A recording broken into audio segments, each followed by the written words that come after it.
Good afternoon. My name is Jason Alexander. I'm with Capacity for Change, and I am the Eastern Pennsylvania Continuum of Care Core Entry Consultant. Welcome to the second in our virtual Brown Bag Lunch series. Today's Brown Bag Lunch is specifically to have a conversation about core entry and serving veterans. And we have some experts that'll be leading our discussion today. As we start the discussion, I will have some questions for each of them, but I encourage you as soon as you'd like to start posting your questions or ideas in the chat. And pretty soon as we move through the hour, I will start to open it up and certainly pose any questions that you come forward with. If also in the chat, you could just warm up and let us know who's here. If you want to post your name and your organization in the chat, that would be great to get us started. And while you're doing that, I am going to ask our three presenters today to introduce themselves. Laura? Hi, everyone. Thanks so much for joining us today. My name is Laura Maggiorini. I am Program Coordinator for the SSVF program and the HVRP program with Veterans Multi-Service Center. I have been working with SSVF for about 7+ years now. And while I know bits and pieces about HVRP, I am learning it piece by piece starting a couple weeks ago. Great, thank you. Thanks, Laura. Hey, everyone. My name is Hayley Miller. I work for Veterans Leadership Program. I'm an SSVF service coordinator. I'm also co-chair to the VLEC committee, which is the Veteran Leadership Engagement Committee with Laura. Forgot about that. And most recently, I just became trained to be a coordinated access site. So I am going to be doing coordinated entry assessments for veterans in our area. I haven't done any yet. I haven't got any calls, but anxiously waiting my first one. Thanks, Hayley. Oh, sorry. My name is Julie Kennedy. I am the Regional Manager of Coordinated Entry Services for the Lehigh Valley region. Prior to that, I was a CE specialist at PA 211, where I did many intakes for veterans and civilians alike. And I'm so happy to be here today. Great. Well, thank you all for joining us, and thank you everyone who's attending for giving us some of your time this afternoon. It really is okay to eat your lunch, but while you're doing so, again, if you can just post who you are in the chat and then start to post any questions you might have. The reason we wanted to have this Brown Bag Lunch series is that we're two systems, Veterans Affairs and Veteran Service Providers, and the Continuum of Care for Housing and Homeless Services. We're two systems serving the same families and individuals when it comes to veterans and trying to create permanent housing stability for them, with them. And we don't really always understand, I think, from my perspective, each other's language, each other's terms, and certainly we have some unique programs that are available to veterans that we refer to from Court Entry that work very differently from most of the other programs that we are referring other households to. So this is an opportunity for Court Entry specialists, and I see some in the audience from both from our 211 call center and from several of our access sites, as well as the veteran service provider community, to really come together and make sure that we're on the same page. I know we're all very committed to serving veterans as best as possible. And so this is just a learning opportunity to make sure that we are really doing that as well as we can. So my first question is for Laura. And Laura, I was wondering if you could share with us how SSVF, this is a program that we refer to. I used SSVF for over a year before I figured out what it stood for. But how, we connect veterans to SSVF through our core entry process. No matter what else we do with them, we make sure that they have a connection to SSVF. Can you tell us a little bit about what is SVF and how is it different from many of the other housing programs that we refer to through coordinated entry? And you're on mute. Trying to be polite and then I screwed it up. Apologies up front. All of a sudden, of course, now that I have to speak in front of everybody, I'm starting to yawn. Must be a nervous thing. So I apologize. SSVF stands for Supportive Services for Veteran Families. It is a program, housing program, rapid rehousing, as well as homelessness prevention.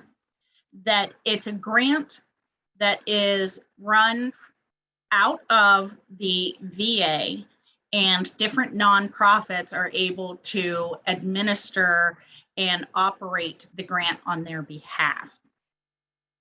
The grant is a housing first model program, like many of the other things that coordinated entry will refer out to, but we are specifically working with veteran clients. Those veteran clients can have any kind of discharge except for a dishonorable and a general court-martial.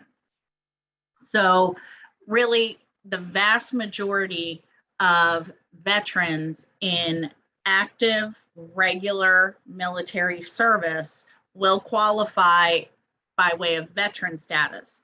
Of course, they have to qualify based on income, as well as what their current housing situation is, being literally homeless or homelessness prevention, obviously having that eviction scheduled in the works.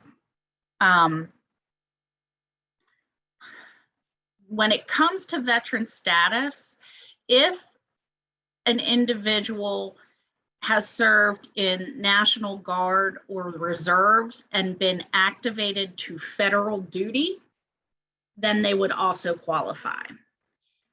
That is something that we don't expect anybody else to figure out when it comes to veteran status. That's where, you know, our staff comes in. You don't have to try to figure it out on your own ever in coordinated entry. Just the question, have you ever served in the United States Armed Forces? Yes. Okay, SSVF should be one of the resources that you're referring to. SSVF is unlike a lot of other programs in that we can enroll sex offenders who are currently on Megan's Law registration. A lot of other programs cannot if you are actively registered. So your lifetime registrants and any active shorter term, I think the shortest there are now in Pennsylvania is a 10-year registration. I think they have 10-year, 25-year, and life term, I believe. So we can enroll sex offenders who are currently Megan's Law registrants. That's different than a lot of programs. Not that they're necessarily easy to house, as so many people either know or can, you know, kind of gather from the current housing crisis, but it is one of the benefits if you're working with that individual and they happen to be a veteran. SSVF is set up, like I said, housing first model program that is relatively short term. I'm going to put an asterisk by that for right now, because I'm going to get into something later that makes that a little bit fuzzy, of course. But we're short-term assistance for most of our clients. And by short term, and I'm going to go by typically, not COVID related, you know, kind of blurred lines. But typically pre-COVID, with a rapid rehousing household, we could serve typically up to 6 months. Doesn't mean that it's all TFA related or temporary financial assistance related. Not every client or any client for that matter, is guaranteed any financial assistance. We are a case management program that can offer financial assistance. And that's one of the things I think a lot of times gets a little bit lost in translation. And sometimes the referral is made, oh, well, they're going to provide you with rent. Not necessarily. It depends on a lot of factors. Overwhelmingly, yeah, that's likely going to be the case. But there are sometimes somebody will come in and they've got a substantial amount of money in their savings. And okay, well, you can provide the security deposit, something like that. So typically it's about 6 months that we can serve somebody. Excuse me. And for a homelessness prevention case, typically it's 9 months. Now, there are ways that that can be extended, and in a 2-year period, it might be longer. But again, we're short-term. We're designed to be a short-term intervention to work with a case manager to either, preserve the current housing or find new affordable permanent housing that the household can maintain without further assistance. Now, the interesting thing is, of course, that there's always changes with SSVF. There is a new initiative coming down the line and will likely be implemented in October. That is called shallow subsidy. I don't have the exact specifics on it yet. We are all still waiting ourselves to get some of those directives from our national office. But what shallow subsidy is going to do is allow us to extend and slightly alter the type of enrollment for one of our current clients who, because of the burden of their rent, need additional assistance, being that they have a reasonable belief of moving toward that ability to maintain housing on their own. With that shallow subsidy, we can work with a client for up to 2 years, which is a big change for us. I'm still trying to wrap my head around, wow, how's this going to work?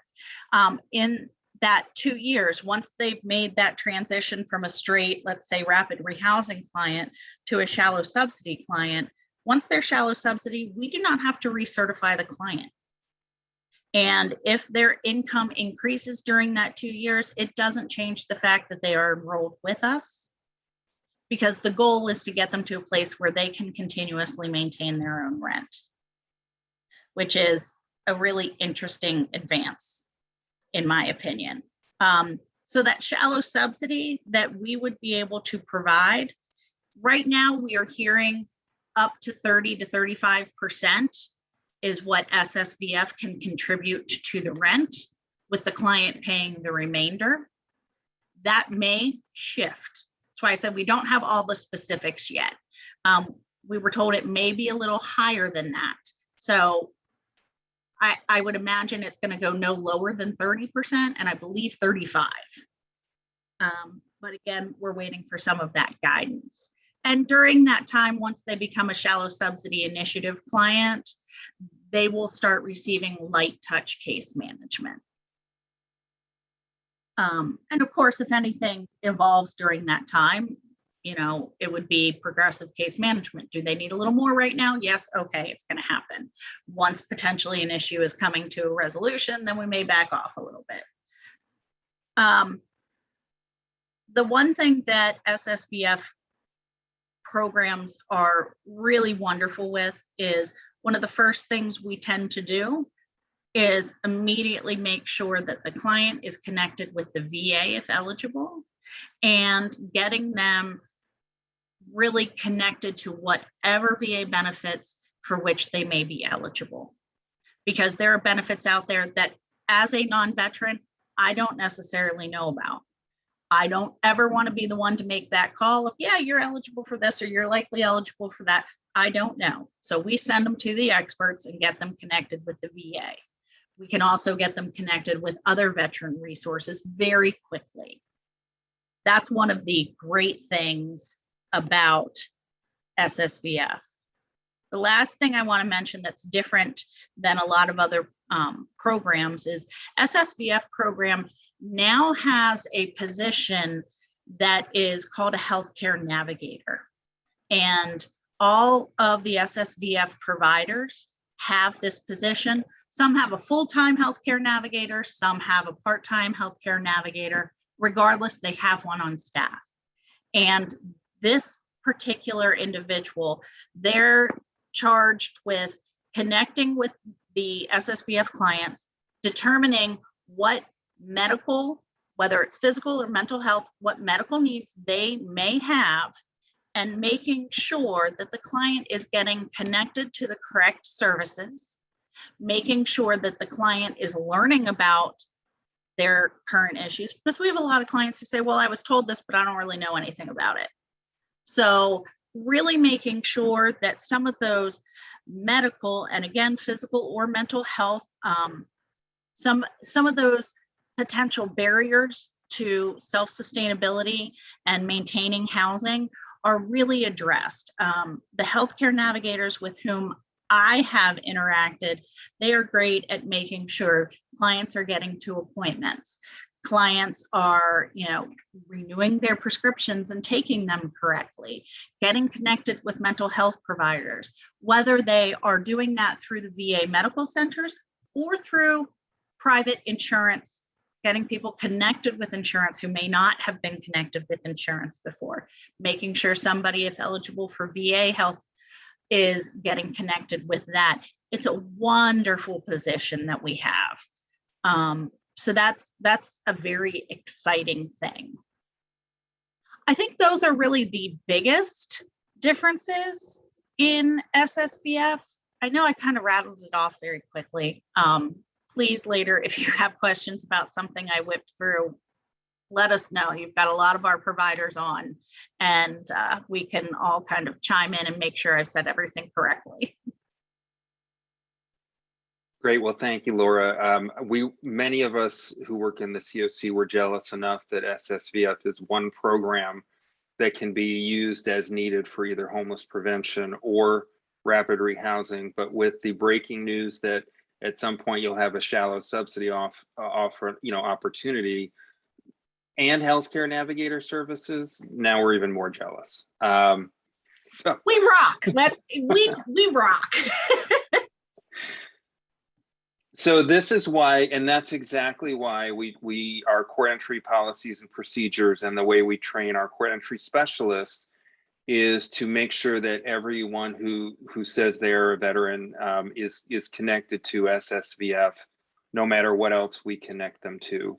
But I do, one of the questions, Hayley, that you can help with is what happens when we refer from court entry a veteran to SSVF and that veteran is not eligible for SSVF services, or even if they are, it's not enough to help them regain permanent housing stability. Then what happens, and how does that connect back with court entry? Yeah, I can definitely take that question. I know if anyone on this call sits on our by name list meetings for VLAC, veterans who are ineligible for SSVF are kind of a hot topic lately, just because it feels like they kind of sit on our by name list. But I can speak for myself and how I do it in my area. So Laura kind of touched base on what would make veterans ineligible for SSVF. One of the main ones that we see is if they served in the National Guard or the reserves and did not have any active duty time. So these particular veterans seem to be a challenge because obviously SSVF cannot service them.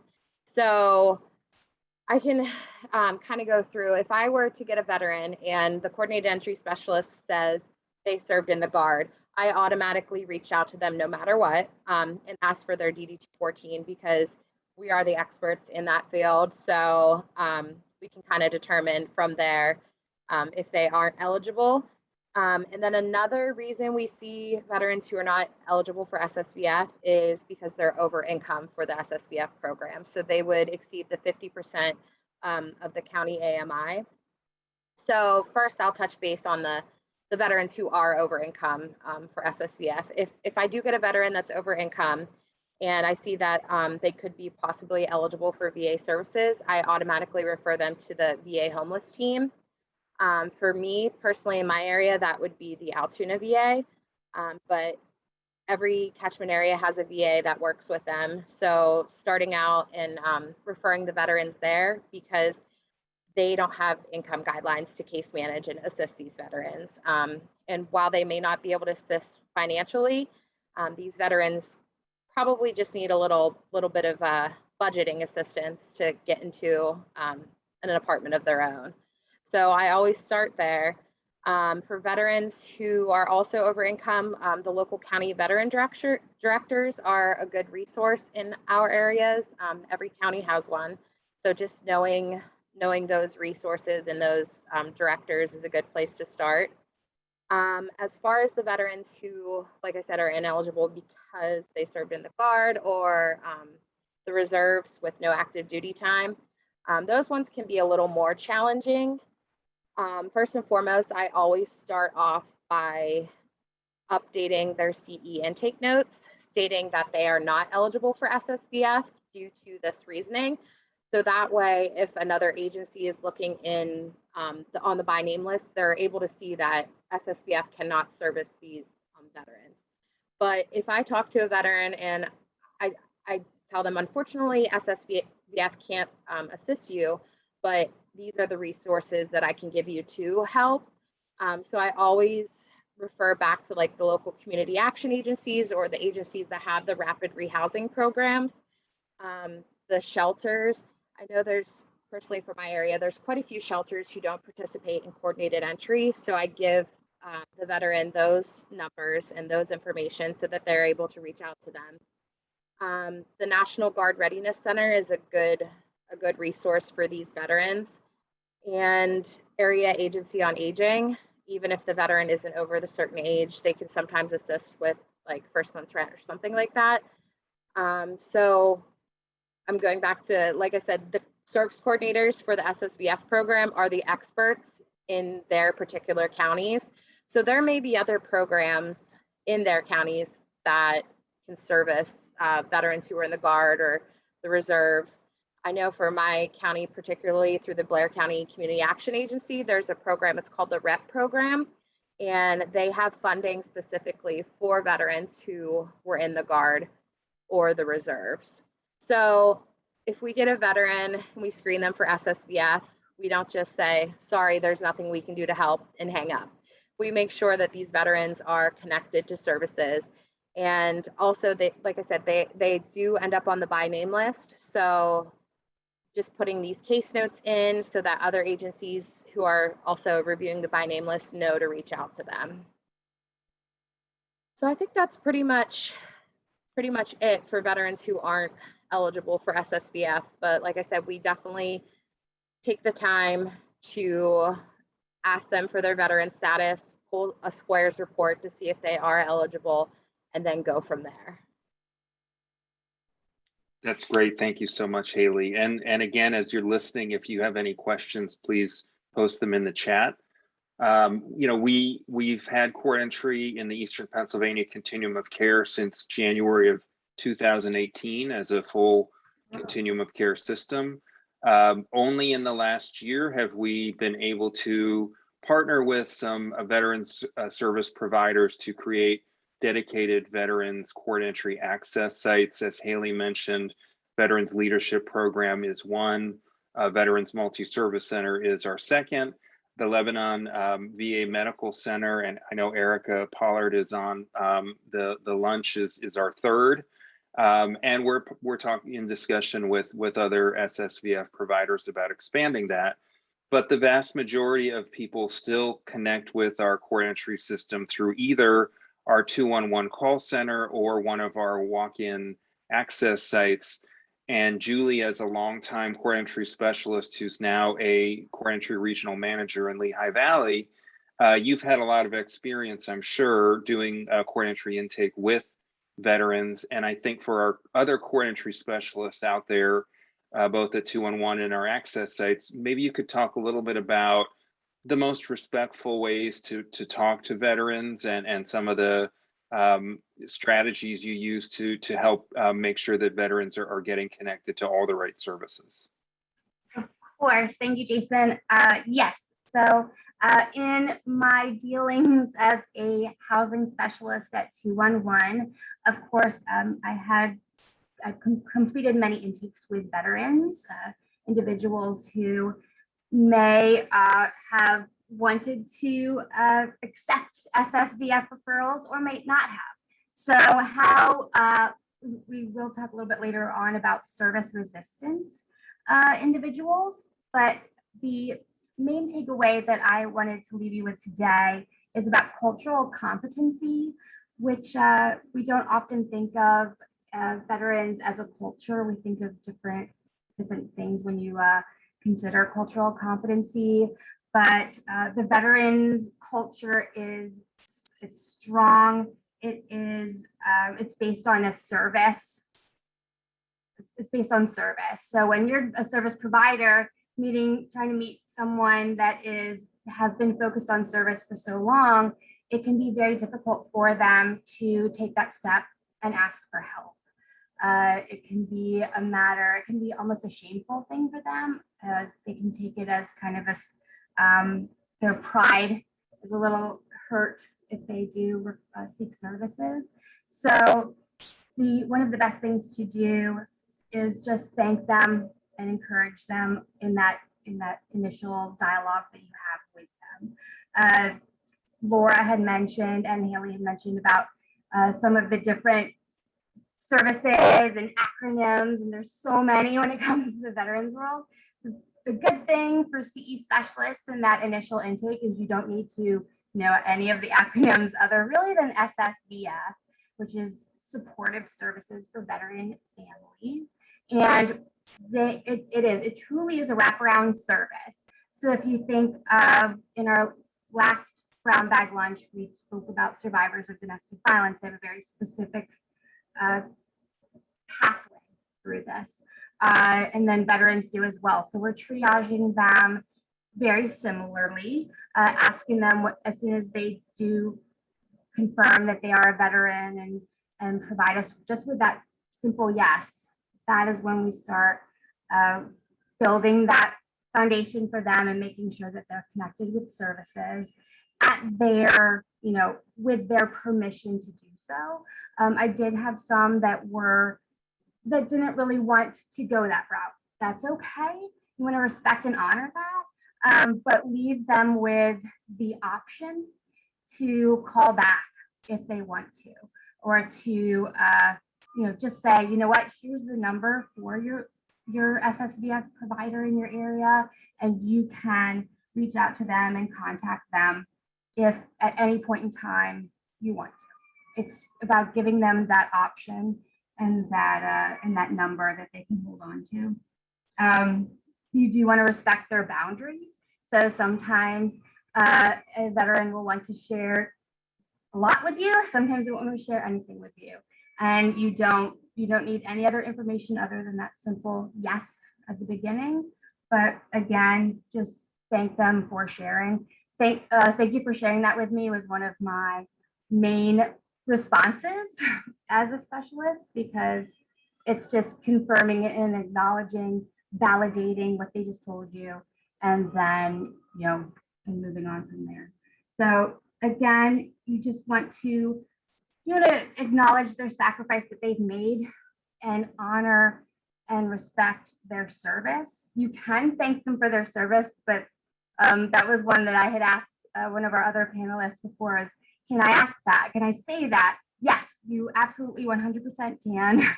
And,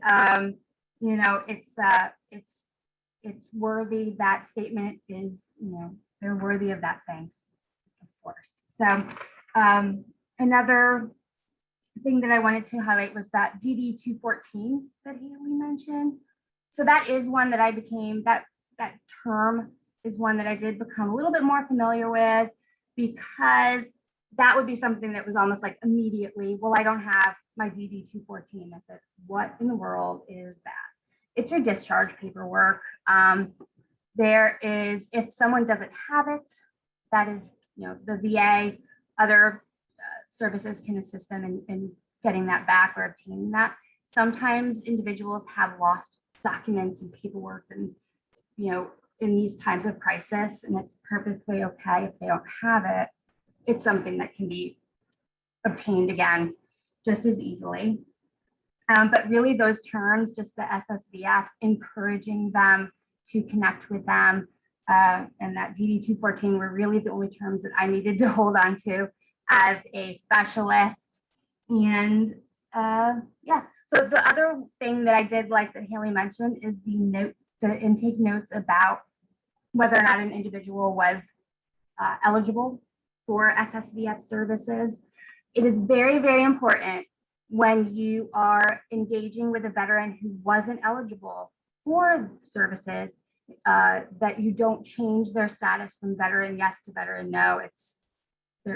That's their self-declared status, stays yes, but you will notice in some of the intake notes, if they weren't eligible because of income, because of service, duty service, that there will be a note because of that, outlining that, and that's not a dead end for them. That's just the opportunity for other providers to reach out for assistance.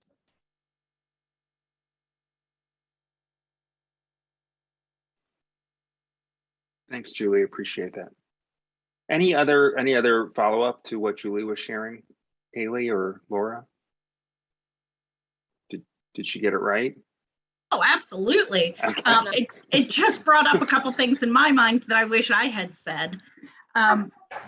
Two things that popped into my head were when you mentioned DV survivors.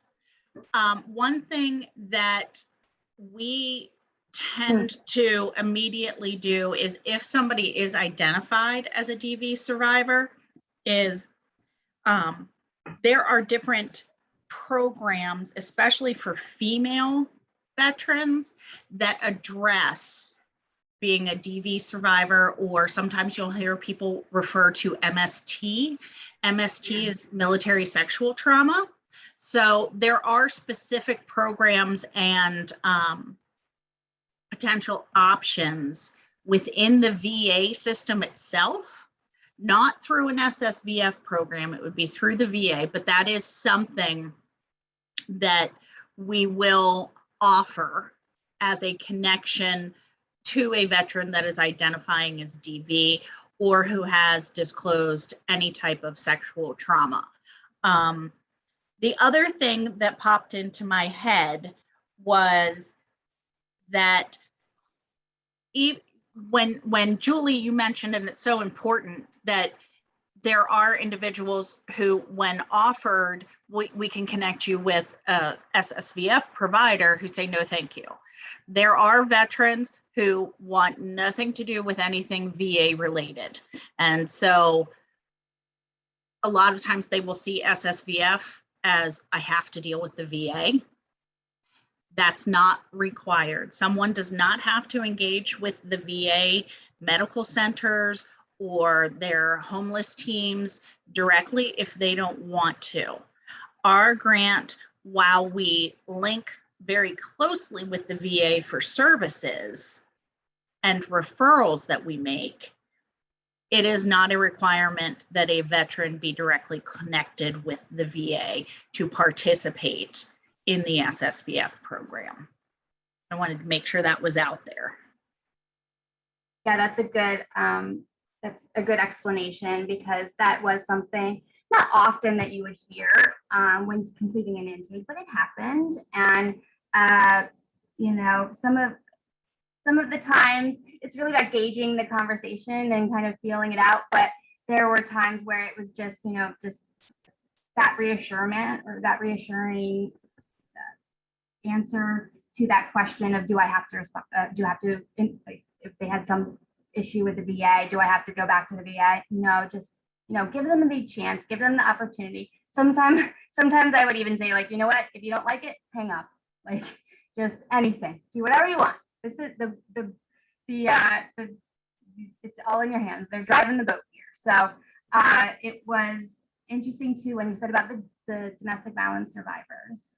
Something, and maybe you can share more on this because it was something that came up at one of the VLEC calls that was something that I had never heard before, was that if an individual fleeing domestic violence has been part of a veteran household, so their partner or spouse had been was a veteran or is in active duty, and they were fleeing that individual for any reason, that they could possibly receive services through, it was either through SSVF or through a connection that came from SSVF. I would honestly have to look further into that. So I don't want to speak on that. Hayley, if you have more information on that, please jump in. And anybody who's listening, I don't have enough information to speak on that. This is Bill. I can help a little bit, although again, I would go back to the old program guide volume. What are we at? Version 27 now, but the latest program guide, say you had this unique situation where you had a veteran and a family member who was in that veteran's family, and that family member was enrolled in SSVF. And then because of DV situation, especially, this is in place, especially if the veteran were the person who was,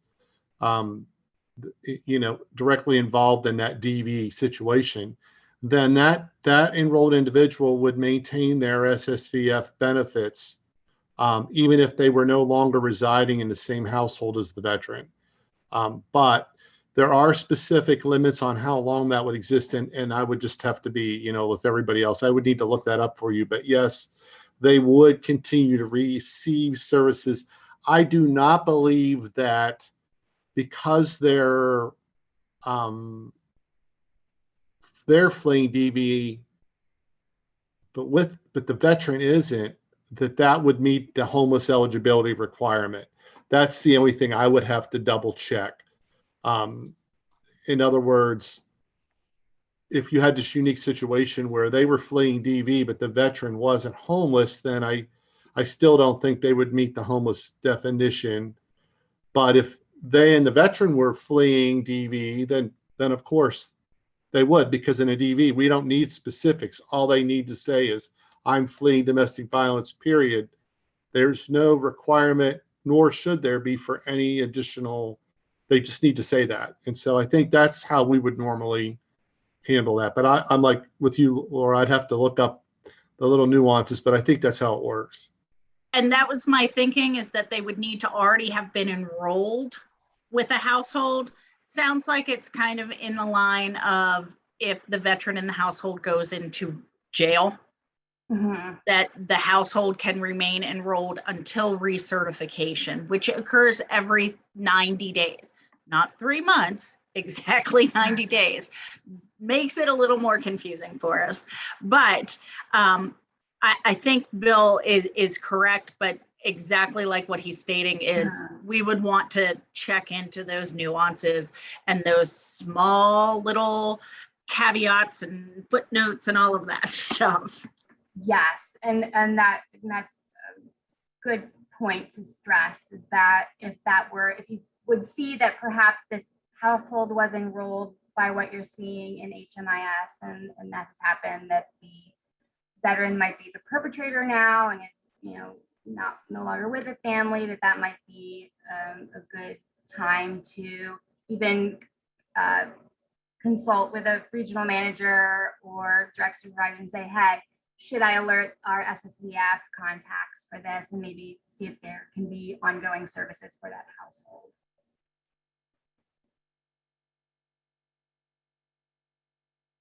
Bill, thank you for jumping in and guest starring. Appreciate it. So Hayley, there actually are no questions in the chat, and I certainly would encourage that, but it could be because you're such great speakers and answering everyone's questions before they ask them. So Hayley, I just maybe want to ask if you would have any final thoughts to share around how our core entry system can better support veterans. I think Julie touched base on she did a really good job on that. I don't think I have much to add. I just think it's going to be very beneficial for veteran specific agencies to be onboarding as a coordinated entry specialist, because it does get super confusing if a veteran is working with multiple entities and they're like, well, I already told this agency that, or I told 211 this information. Why do I have to tell you again? So I just think like the veteran specific agencies covering and doing coordinated entry assessments, I think it's going to be very beneficial moving forward. And it's going to be a lot less confusion and hesitation on the veterans' part. Thank you. And Laura, I would love your final thoughts too. And one of them is something that Julie referred to, but maybe you could provide a little more detail around, which is how do we, how might we encourage veterans who are resistant to an SSVF referral to get one, understanding that we are not veteran service providers ourselves, so we want to be respectful in how we do that. But are there ways that core entry specialists can encourage veterans who are resistant to that referral? I definitely think so. I think just very naturally, if they say, well, I'm not interested in that, they may say, I don't want anything to do with the VA, because I'm telling you, everybody believes it's VA.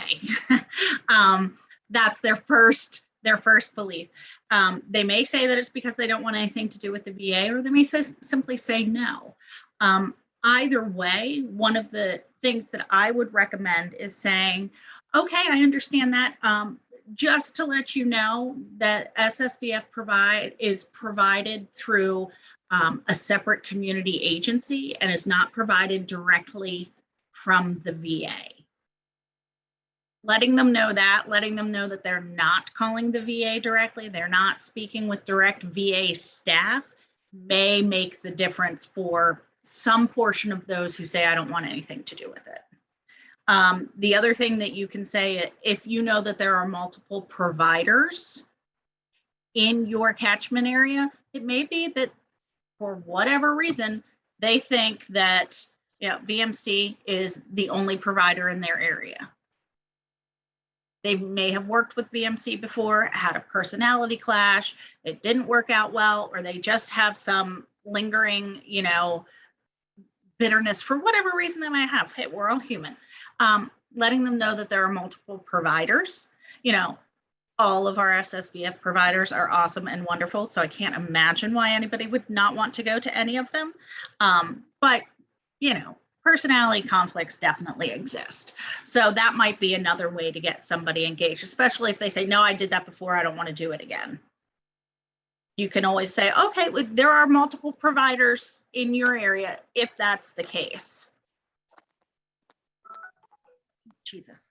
I'm so sorry if I just offended anybody. Oh gosh. Okay.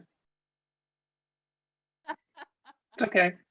I'm so sorry. That was a moment I thought I was on mute. Television. Yeah. Oh my. Julie, I'm sorry, go ahead. Nothing.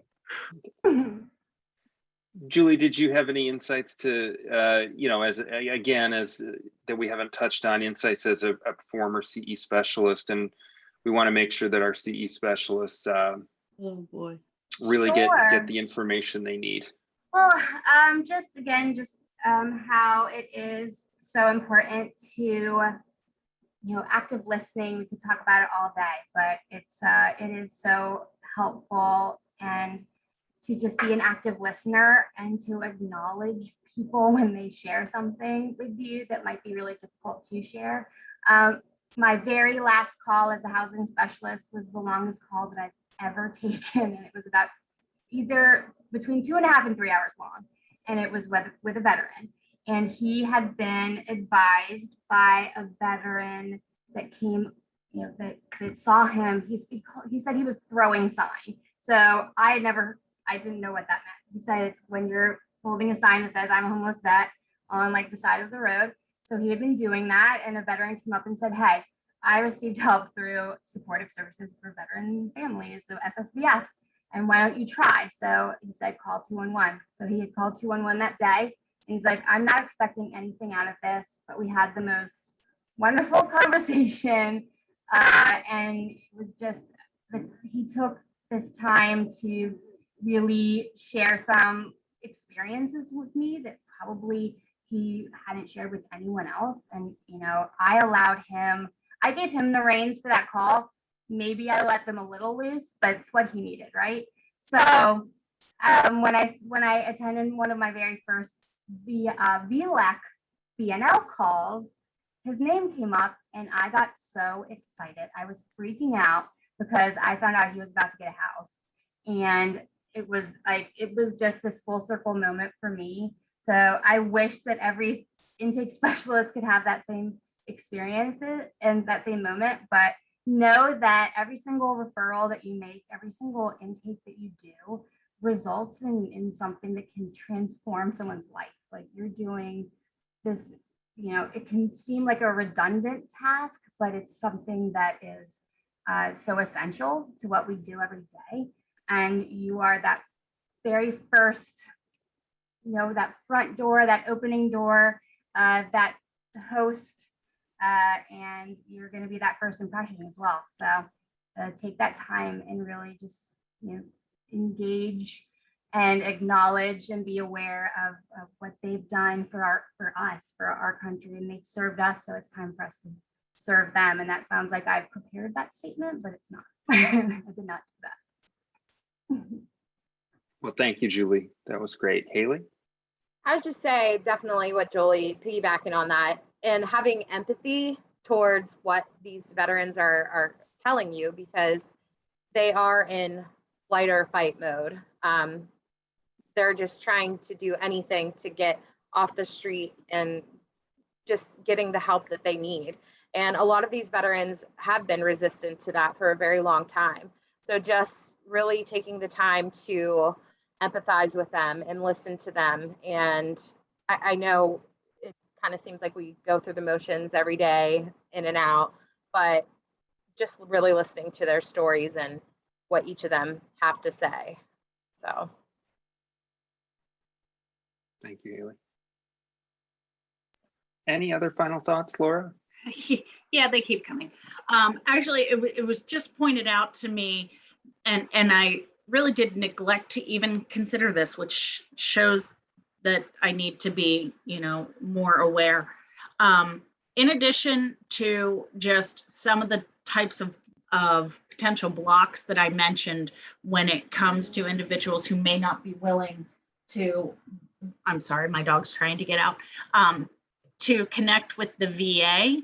One of the reasons may be the MST that I talked about, that military sexual trauma.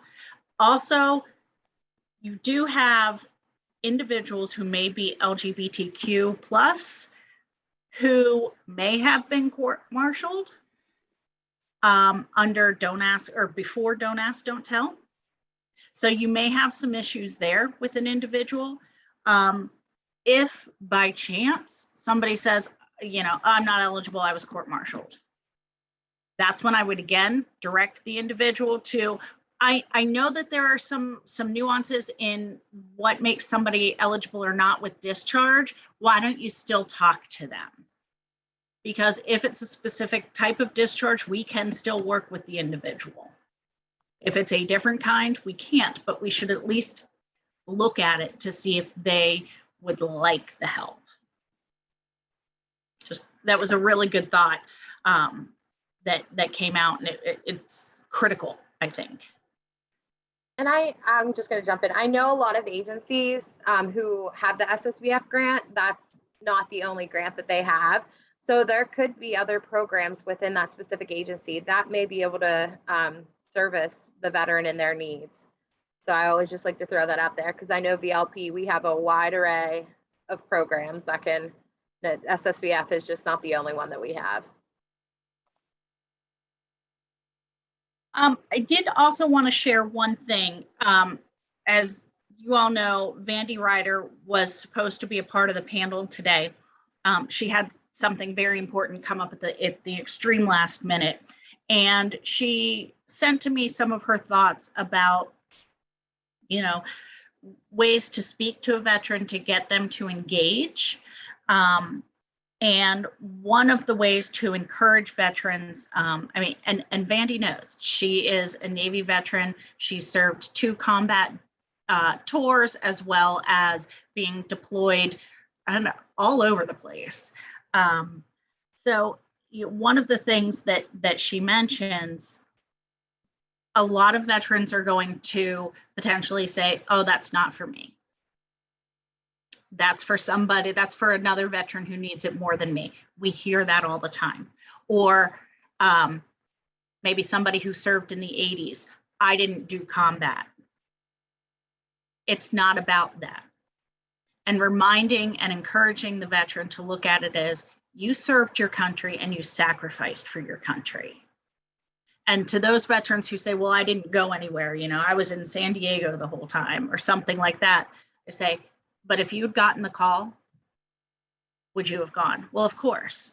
Then you were willing and always were protecting me and my family. You did serve. You did sacrifice. Reminding and encouraging a veteran to look at it like that. So now let us serve you. One of the things that was said was this idea of somebody who served now looking for service can be very difficult. Remind them, you did serve, so now let us serve you. That's how we can give back to you, is something that can help. The other thing to say is, engaging in this program and getting back on your feet is a really great way for you to be able to show your fellow veterans that there's help out there. That's another way, because one thing about the veteran world that I really admire, one of many, is how they look out for each other. And so maybe encouraging that idea of, we can help you so that you can then recommend your brothers and sisters in uniform get help as well. And those are the big points. I know we're getting close to time. Those were the big points that Vandy wanted to share today.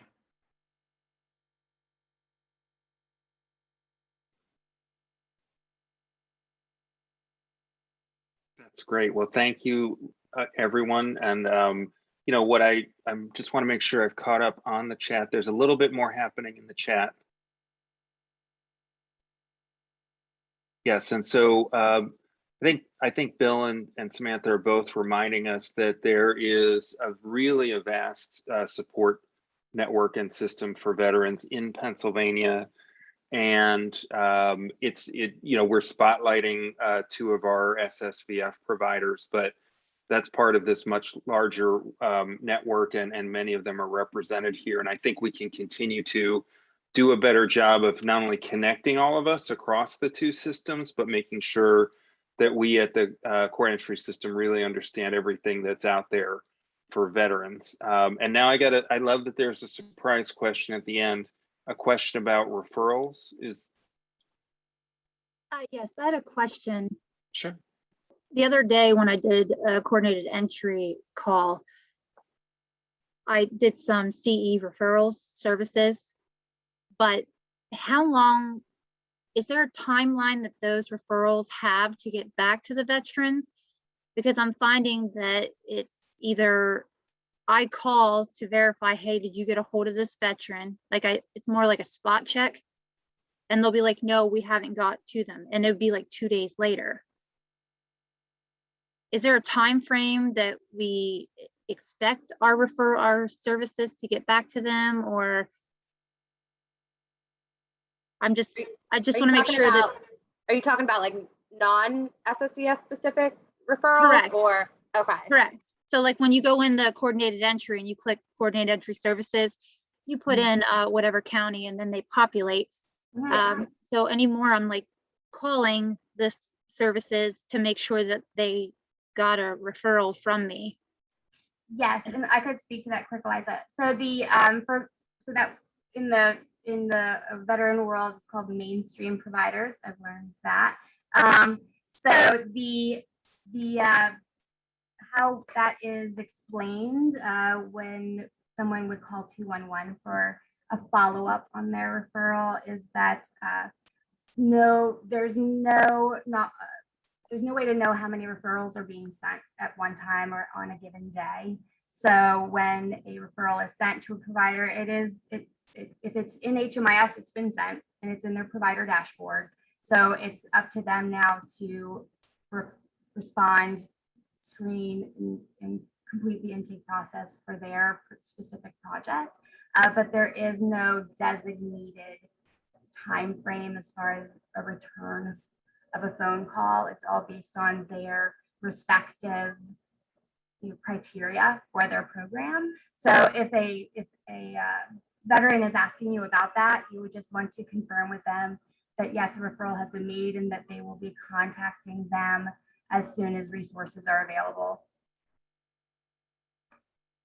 Okay, can you see if they opened the referral or if they acted upon the referral that was sent on their provider dashboard?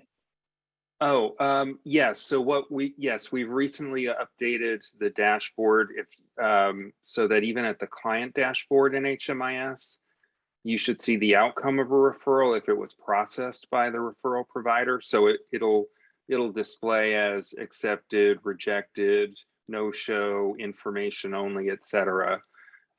We are trying to do some more focused training with our providers so that they are always completing those referral outcomes.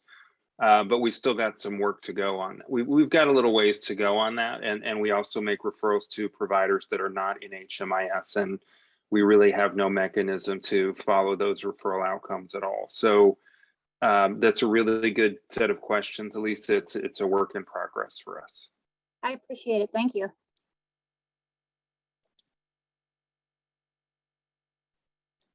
Well, we're just about at the end of our time. I again want to thank all of you for joining us today, and also for the incredible work you're all doing in the community, and especially to thank Laura, Hayley, and Julie for being our experts today among many of you in the audience, but they took this time to really share their insights and ideas, and I hope you'll join me in thanking them for that. I'll let you know that we are going to post this on the YouTube channel for the for the Continuum of Care, and you'll be receiving at some point a short online survey to give feedback on the session and what we can do better.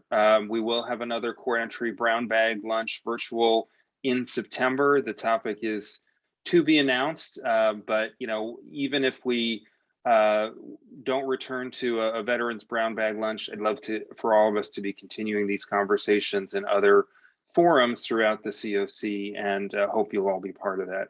So thank you very much, and have a great afternoon.